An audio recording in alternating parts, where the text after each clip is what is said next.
What is up, lads? How's it going? And welcome back to the channel. A fairly disappointing Game Week 3 has come and gone, and most FPL managers will be looking for a change of fortune in Game Week 4. In this video, we'll be looking at how my team fared out in Game Week 3, and we'll also be looking at my transfer plans and team selection ahead of Game Week 4.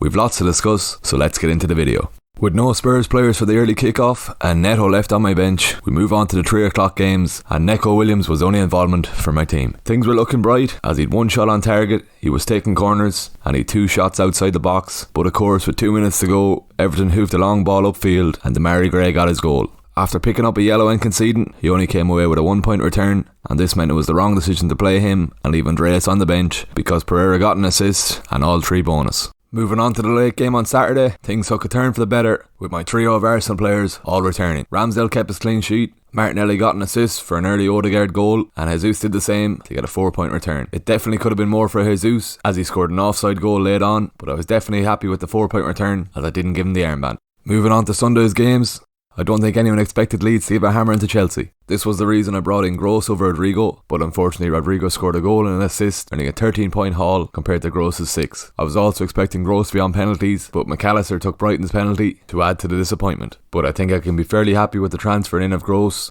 as with a 6-point return, he didn't blank. Brighton also have a nice run of fixtures up until Game Week 8, so I'll be hoping for more returns over the coming weeks. The last game on Sunday brought a great game's worth of entertainment, with Newcastle and City drawing 3-3. Haaland got his goal in the second half, which means he hasn't blanked in any of the first 3 games, but it could have been a mega haul for the Norwegian as he missed 2 great chances in the second half. Pep has also hinted at giving a rest to Haaland in the upcoming games, so I need to consider what to do with him. Moving on to the last game of the game week, and it was a great result as a United fan and a Salah captainer. I don't think too many people thought United would get a result against Liverpool, but I'm very grateful they did. I also transferred out Rashford ahead of Game Week 3, but with the way United were playing the first 2 weeks, it was definitely the right decision. Salah got a consolation goal late on, and as a Salah captainer, I was very lucky to get that return. That makes it 3 successful picks out of the first 3 game weeks, and it meant I ended Game Week 3 with a score of 47 points. It was definitely a very poor week for the template, and I'll be hoping to turn things around in Game Week 4. I've got 2 free transfers to use ahead of this week, so let's see how I'll be using them.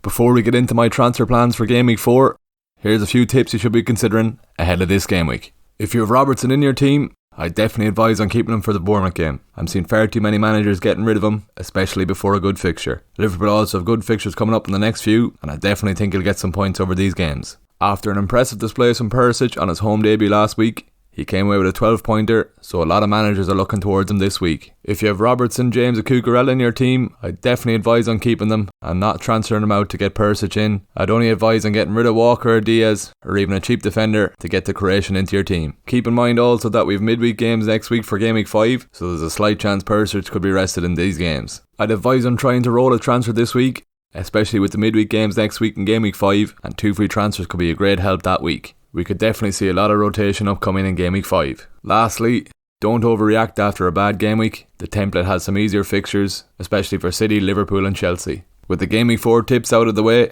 let's move on and have a look at my transfer plans for Game Week 4. With Rodrigo a man in flying form, I had to make the move early Monday night before his price rise and transfer out Neto so I could bring the Spanish playmaker in. Since making my move Monday night, Rodrigo has already risen in price again and Neto fell in price last night. I'm not expecting too many returns from Rodrigo against Brighton this weekend, but Leeds have the nice fixtures up until Game Week 8, so hopefully he'll get some returns over these game weeks. With Rodrigo coming in and Neto transferring out, the rest of my team looks in good shape for Game Week 4, so I think the best decision is to save a transfer for Game Week 5. I think there'll be a lot of rotation coming up in Game Week 5, so it'll be good to have 2 free transfers to reassess and see which players need to come out of my team. With Rodrigo the only man that makes his way into my team this week, here's how the rest of my team is lining up for Game Week 4. Ramsdale in goals, Trent, Robbo, Cancelo and James in defence, Salah, Gross, Martinelli and Rodrigo in midfield, and Jesus and Haaland up top. I've got 10 players playing at home this week, so hopefully I'll see a change in fortune compared to Game Week 3. With the Game Week 4 lineup sorted,